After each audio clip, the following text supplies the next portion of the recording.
2019년 6월 포르투갈 포르투, 에스타디오 두 두리강은 뜨거운 열기로 가득했습니다. UEFA 네이션스리그 결승전 포르투갈 대 네덜란드. 그 경기장에는 두 명의 젊은 미드필더가 있었습니다. 하나는 24살의 브루노 페르난데스, 또 하나는 동갑내기 베르나르도 실바. 둘 다 포르투갈의 미래를 짊어질 제목들이었죠. 그로부터 7년이 흐른 지금 이 두 선수의 비교는 여전히 포르투갈 팬들 사이에서 끝나지 않은 논쟁입니다. 오늘은 이 두 선수의 여정과 철학, 그리고 다가오는 월드컵에서 누가 진짜 포르투갈의 심장이 될 것인지 그 이야기를 함께 나눠보겠습니다. 1994년 두 명의 아이가 포르투갈에서 태어납니다. 한 명은 9월 8일 마이아에서, 또 한 명은 8월 10일 리스본에서. 불과 한 달 차이지만 두 아이의 축구 여정은 너무나 달랐습니다. 2012년 18살의 브루노 페르난데스는 포르투갈을 떠나 이탈리아로 향합니다. 세리에 B의 노바라, 꿈의 무대와는 거리가 먼 곳이었죠. 그곳에서 그는 처절하게 싸웠습니다. 우디네세, 삼프도리아를 거치며 5년간 이탈리아에서 방랑했습니다. 빛을 보지 못한 재능, 아무도 주목하지 않았던 미드필더. 반면 베르나르도 실바는 리스본의 축구 명문 벤피카 유스 아카데미 출신입니다. 12-13 시즌 그는 포르투갈 주니어 챔피언십을 우승으로 장식했죠. 19살에 벤피카 1군 데뷔. 하지만 그에게도 시련은 있었습니다. 벤피카는 그를 믿지 않았고 2014년 프랑스 모나코로 임대를 보냅니다. 두 소년, 두 개의 길. 하나는 이탈리아에서, 하나는 프랑스에서. 모두 조국을 떠나 낯선 땅에서 꿈을 키웠습니다. 그리고 그들은 깨달았습니다. 포르투갈로 돌아가야 한다고. 브루노 페르난데스는 마침내 조국으로 돌아옵니다. 2017년 여름 스포르팅 리스본. 5년간의 이탈리아 유랑 생활을 끝내고 돌아온 그는 마치 폭발하는 화산 같았습니다. 2년 연속 올해의 선수, 18-19 시즌, 단일 시즌 33골 22도움, 유럽 전체 미드필더 중 최다골 기록이었습니다. 리스본의 거리는 그의 이름으로 가득했습니다. 어린 시절 거리에서 공을 차던 소년이 드디어 스타가 된 순간이었습니다. 그리고 2020년 1월 맨체스터 유나이티드가 그를 불렀습니다. 최대 8천만 유로까지 가능한 계약. 당시 포르투갈 선수 최고 수준의 이적료였습니다. 맨유에서 부페는 구세주였습니다. 맨유는 침체에 빠져 있었고 부페의 등장은 마치 사막의 오아시스 같았습니다. 데뷔 첫 시즌 프리미어리그 올해의 선수 후보, 맨유 올해의 선수.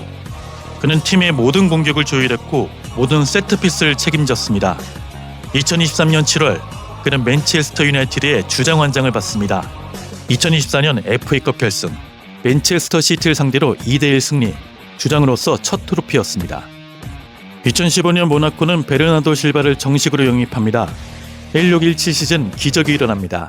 킬리안 음바페와 함께 리그왕을 평정했고 AS 모나코는 PSG를 제치고 리그 우승을 차지합니다. 그리고 챔피언스 리그에서는 4강까지 올라갔습니다. 유럽 전체가 베실바의 이름을 외쳤죠. 2017년 여름 펩 가르디올라가 그의 영입을 요청했습니다. 4,350만 파운드. 베실바는 프리미어리그 챔피언의 품으로 들어갔습니다. 2026년 현재 베실바는 맨체스터 시티의 주장입니다. 케빈 데브라이너의 시대가 저물고 새로운 시대가 필요했던 맨시티. 그들은 베실바를 선택했습니다. 프리미어리그 우승 6회, FA컵 2회, 그리고 2023년 챔피언스 리그 우승. 총 23개의 트로피. 2019년 맨시티 올해의 선수. 부페는 맨체스터 유나이티드의 영웅이 되었고 베실바는 강팀의 상징이 되었습니다. 두 선수, 두 개의 운명. 하지만 이야기는 여기서 끝나지 않습니다. 2017년 브루노 페르난데스가 A매치 데뷔를 합니다. 같은 해 베르나르도 실바도 이미 주전으로 자리 잡았죠.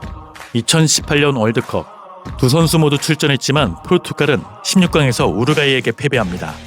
그리고 2019년 6월 포르투갈에서 열린 UEFA 네이션스리그 결승전 네덜란드를 상대로 1대0 승리. 부페는 그 경기에 출전하며 우승의 기쁨을 맛봤고 베실바는 대회 MVP로 선정됩니다. 조국에서 조국 팬들 앞에서 받은 최고의 영예였습니다. 2025년 3월 23일 베실바는 덴마크전에서 포르투갈 국가대표 100경기 출전을 달성했습니다.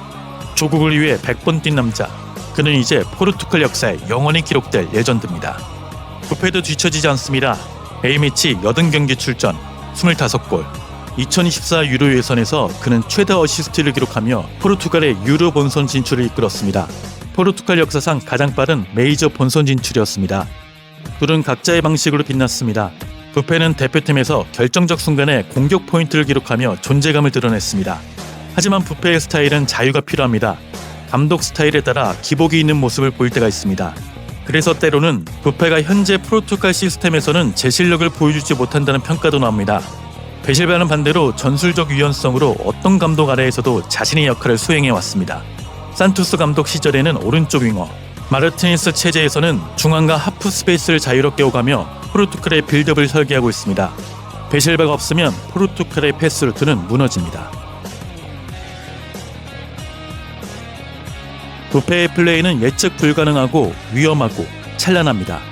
그는 경기장 어디에나 있습니다. 수비진 뒤에서 롱패스를 날리고 상대 페널티 박스에서 슈팅을 때리고 심지어 자기 진영에서 태클도 합니다. 부페는 혼돈 속에서 살아남은 전사입니다. 맨유가 흔들릴 때마다 그는 두 손을 들어 팀을 앞으로 끌어왔습니다. 리더로서, 주장이자 플레이메이커로서 단 한 경기라도 손을 놓지 않았고, 감독이 바뀌고 동료가 흔들릴 때도 그는 늘 그라운드 위에서 소리쳤습니다. 그런 열정은 때때로 거칠고 감정적이지만 그 불꽃 같은 기질이야말로 맨유의 심장을 다시 뛰게 만들었습니다. 반면 베르나르도 실바를 보면 마치 발레리나를 보는 것 같습니다. 우아하고 정교하고 아름답습니다. 좁은 공간에서 탈출하고 3명의 압박을 받아도 공을 지킵니다. 베실바는 압박의 귀재입니다. 공을 빼앗기지 않을 뿐만 아니라 상대의 공도 쉽게 빼앗습니다. 맨시티의 전방 압박에서 그는 첫 번째 수비수입니다. 맨시티가 압도적인 점유율과 안정적인 템포를 유지할 수 있는 이유, 그 중심에는 언제나 베실바가 있습니다. 브루노 페르난데스는 포르투갈의 영혼입니다. 열정적이고 투지가 넘치고 절대 포기하지 않은 정신. 거리에서 공을 차던 소년이 세계 최고의 클럽에서 주장이 된 이야기. 그는 포르투갈의 꿈을 상징합니다. 베르나르도 실바는 포르투갈의 지성입니다. 전술적 완벽함, 기술적 우아함, 승자의 DNA.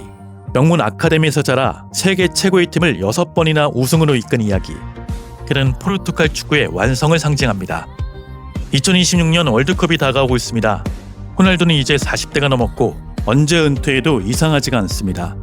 만약 포르투갈이 조직력으로 승부한다면 베실바의 안정감이 필수적일 겁니다.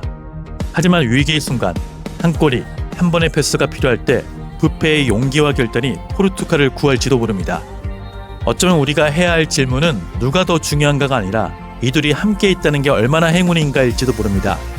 마이아의 거리에서 공을 차던 소년과 리스본의 명문 아카데미에서 꿈을 키우던 소년, 서로 다른 길을 걸었지만 같은 꿈을 꾸었습니다.